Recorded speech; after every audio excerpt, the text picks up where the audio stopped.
स्वस्य भिया वाममेति सानो अमासो हरणे निपातो स्वादेशा भवतु देवगोपा ईशेतोर्जे त्वावायवस्तदेवो वः सविता प्रार्पयतु श्रेष्ठतमाय कर्मण आप्यायत्वमग्ने इन्द्राय भागं प्रजावतीरनमीवायक्ष्मामावस्तेन ईशत भागशंसो ध्रुवास्मिन् गोपतौ स्याता बर्हिर्यजमानस्य पशुं पाहि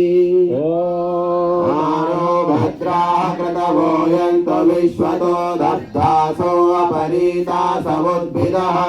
देवानो यथा सदमिद्रुधे असन्नप्रायुभो रक्षितारो दिवे दिवे देवानां भद्रा सुमतिर्भुजो यतां देवानां रातिरभिनो निवर्ततां देवानां सख्यमुपसेदिमा वयं देवानायो प्रतिरन्तु जीवसे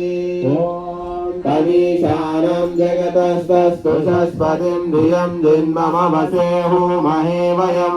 घोषाणो यथा वेदसामसद्भृदे रक्षिता पायुरदत्तः स्वस्तये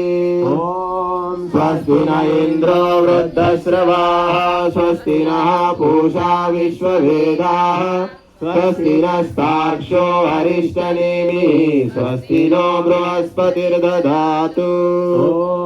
भद्रं कर्णेभिः शृणुयाम देवाः भद्रं पश्येमाक्षभिर्यजत्राः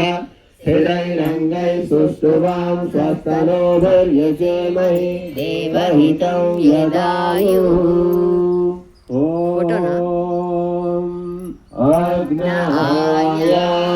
अग्नहायाहिविकये गुणानो हव्यदातये निहोता